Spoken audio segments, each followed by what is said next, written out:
Hello everybody and welcome back to Rimworld. We are continuing from where we left off last time with a similar theme of upgrading our defenses. First things first, Tyson and Shepard will work together to widen our killbox out, which will make some more room in order to construct what I have planned for this episode. By digging under the mountain like they are currently doing, it does pose a small risk of infestations.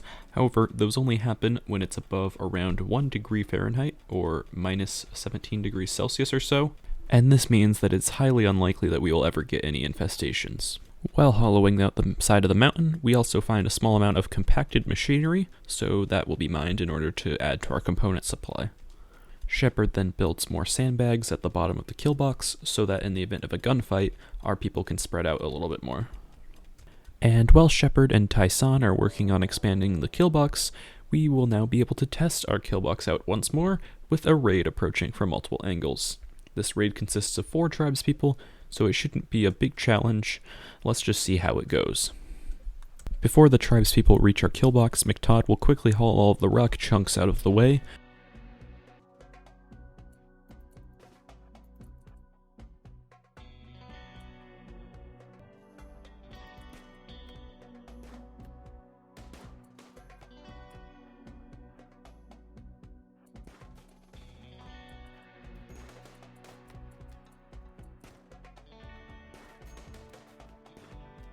And despite McTodd suffering a few scrapes and bruises from one of the tribespeople's clubs, everyone gets through the raid just fine. The game then lets me know that I only have 1 day left to accept the quest to guard Sleepy, and since I was intending to accept it, I will quickly construct a sort of a prison cell to keep Sleepy in. Shepard builds the prison cell in a couple of hours, and we will give the prisoner our bedroll that we are not using so that they can have a place to rest. I accept the quest for honor, which will be going to Shepard. This will not be enough honor to increase his title in any way, however he will be 1 honor away from getting the title of Yeoman. And Tyson will then quickly take Sleepy to his room before he can wake up. The next thing that I'd like to get to doing in this video is I would like to make use of the gun turrets that we completed research on last episode. I didn't really explain them in any way, however gun turrets are quite useful for defending the base. Not only do they provide extra fire, but they can also provide a bit of a distraction for raiders. So I will be constructing 2 gun turrets in the killbox off to the side. Of course, such construction will require a large amount of steel, and so Tyson and Shepard will have to go mining. And now that all the resources have been gathered, Shepard will start construction on the gun turrets. And he finishes the construction pretty quickly, and we now have a bit of stronger defenses. We also receive a PsychicSoothe for all females on the map, which is only McTodd. However, her mood was already pretty high, so I don't think we will notice much of a difference. The following day we receive a quest called Saving Anna. We have learned of a 19-year-old sickly child named Anna that has been incapacitated somewhere on the world map, and she has 3 manhunting squirrels surrounding her. Now, we only have 7 days to go out and rescue her, and if we take a look at the map, we can see where we are, and we can see where Anna is. And this basically seals Anna's fate, as it would take 5 days to walk there, and even more than 5 days to walk back, because we'd have to carry Anna. So unfortunately for Anna, we will not be rescuing her. While gathering some steel, Shepard can get a bit of shooting practice in on a snow hare. And later that day, the shuttle has arrived to pick up Sleepy. Sleepy was a very ideal prisoner and did not cause any problems during his stay, so we can easily just carry him to the shuttle, and Shepard can receive his 3 honor points. After gathering 170 steel, Tyson is then going to build an electric smelter in the stone cutting room. The electric smelter can be used to turn any steel chunks we have into usable steel, as well as smelting down any steel weapons we have into usable building materials. Tyson will spend some time smelting all the steel chunks in the stockpile room, and then he will also smelt down a steel club and 2 steel knives, as well as the poor revolver that we don't need anymore. The next day, we will be getting to test out our new turrets, as there is a group of 7 tribespeople approaching with melee weapons. I sent Shepard out in an attempt to get some shots in on the tribespeople, however he only manages to get 1 shot before he's forced to retreat to remain safe. And now that the raiders are beginning their assault, let's get all of our people into positions and hope that we can successfully fight them off.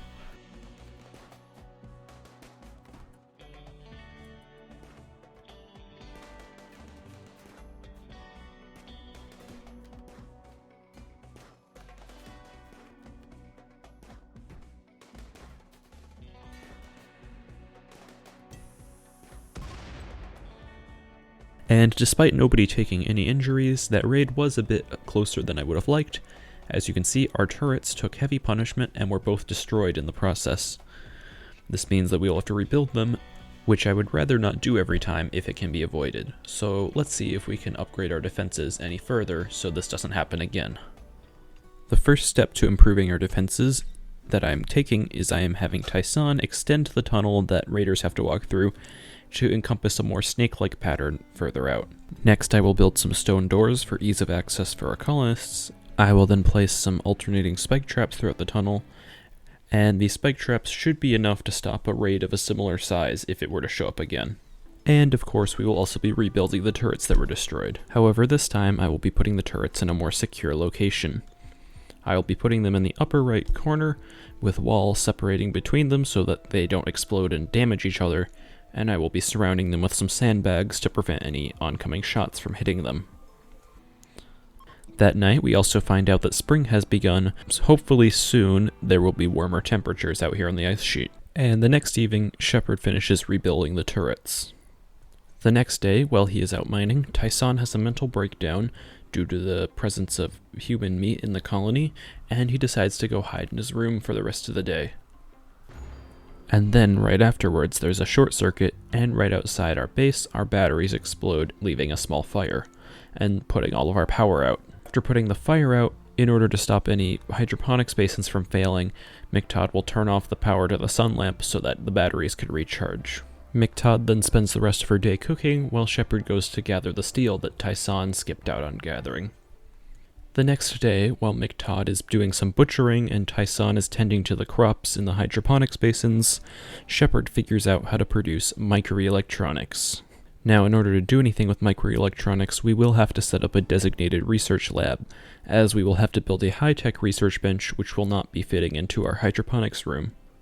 I designate a small room to the right of the base to be built, and inside that room is where we'll be putting our high-tech research bench. The room itself is rather easy to construct, however, in order to build the high-tech research bench, we will need more components as well as more steel. Tyson is the first one to get up to go mining, and Shepard follows shortly afterwards in order to collect enough resources to build the high-tech research bench. And now the research lab has been completed, minus a floor, so Shepard will quickly lay down a floor, and then we have a nice new research lab to do research in. In addition to the high-tech research bench, completing the research on microelectronics also unlocks the ability to build a comms console. The comms console is very useful in the Ice Sheet playthrough, as traders do not show up very often, and so we will often need to call orbital traders in order to do any kind of business. We will build a comms console in our dining room, and I will also build an orbital trade beacon in the stockpile so that we can do trading. We then are notified of a small herd of thrumbos wandering into the area. These can make pretty good pets, however, they have a tendency to eat a lot, and we don't have a good enough animal handler to tame one, so we are just going to ignore them for now. Shepard finishes constructing the orbital trade beacon as well as the comms console, and in order to power all these new machines that we are constructing, we will have to build a wind turbine. I'm not a very big fan of wind turbines, however, I don't want to spend a lot of resources on another geothermal generator. And with the steel vein to the west completely depleted, we will have to look to somewhere else to gather steel. And the next closest vein of steel appears to be to the northeast.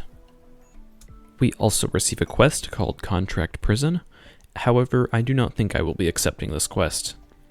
We would have to keep 3 prisoners for 21 days, which is a quite long time to feed 3 people for. And in addition to this, they are being targeted by mechanoids, and that would mean we would have to fight a 2x size mech cluster, which is not something I really want to send at myself in exchange for these rather small rewards that they are offering.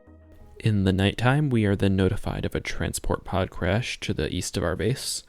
However, if we look at the contents of this pod, he is not super good. However, he does have some nice clothing, so we will of course take him to the base and steal his clothes. And then, while Taesan is trying to do some mining work, it appears that a polar bear that has ended up on the map is now trying to hunt him. Of course, I appreciate Taesan enough to not let him get killed by a polar bear, so I will have him fall back towards the base, and Shepard will assist him in taking down the bear.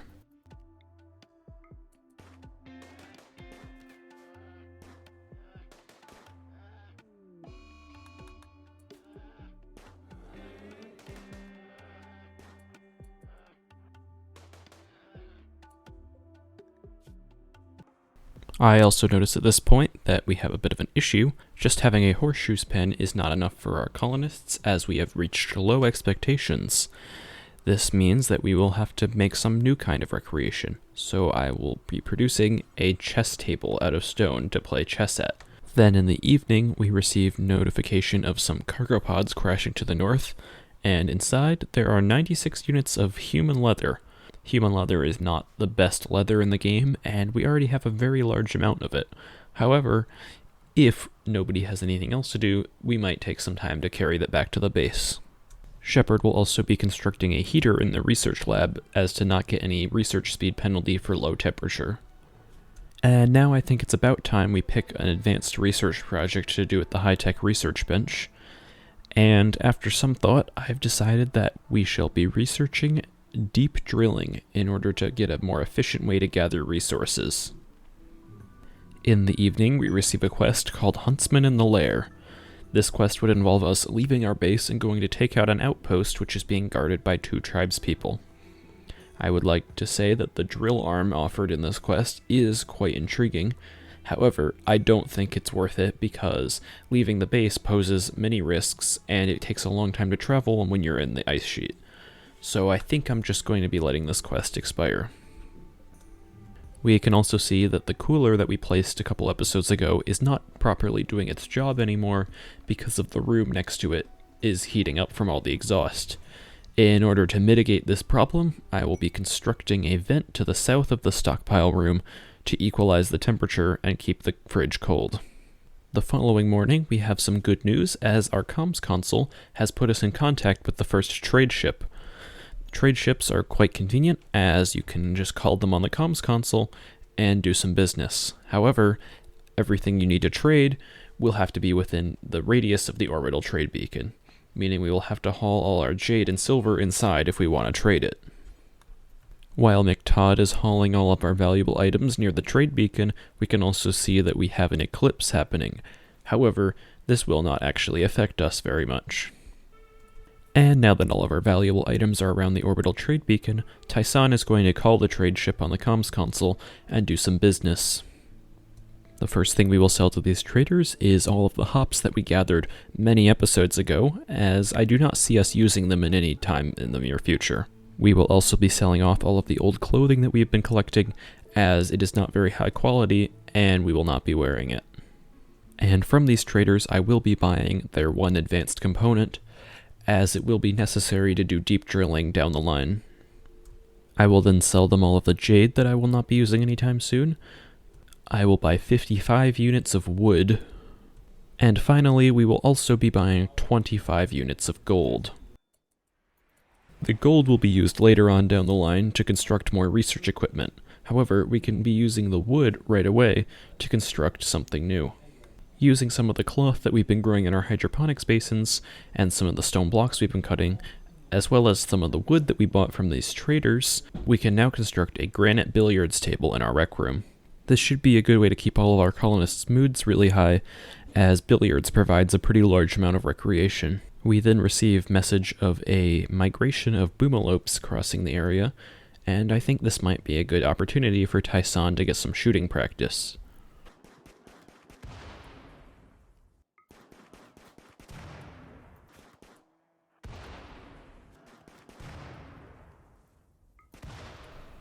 And after Tyson finishes slaughtering all of the boomalopes outside, we then receive message of a transport pod crash directly to the west of the base. Now, the person inside the transport pod is nothing special, however, they are part of a faction. Specifically, they are part of the Friendly Outlanders, who still do not have a very high opinion of us, so I think in order to sow some seeds of goodwill, we will be rescuing this person and nursing them back to health. I order Tyson to go rescue Benny Boy and take him to our heated room. Alas, Tyson has other ideas. He is going to instead have a mental breakdown and start wandering around. The next closest person is McTodd, so she will have to do. She manages to get to him in time and carry him back, and then Shepard gives him medical attention. And then, as a pack of migrating deer pass by, one of them decides to go mad and starts running at the base. Luckily, however, the deer does not stand much of a chance against Shepard's SMG.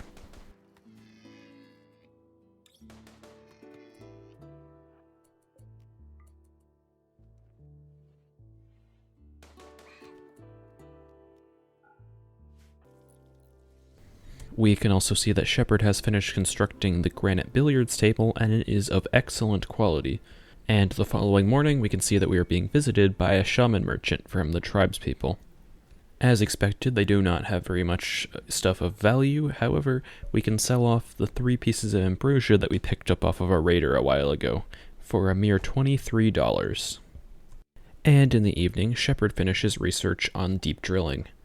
However, deep drilling is not immediately going to be useful to us until we finish research on the ground-penetrating scanner. Otherwise, we will only be able to drill for stone. And to me, that seems like a good place to leave things for this episode. We have advanced technologically and have gotten much better researching capabilities. We have also obtained the comms console, which allows us to do more business. And in the future, we will also be obtaining more resources through deep drilling. I'd like to thank you all for watching the video to this point, and I'd like to remind you to like my videos, subscribe to my channel, and leave funny comments. With that being said, I will see you all next time. Bye bye.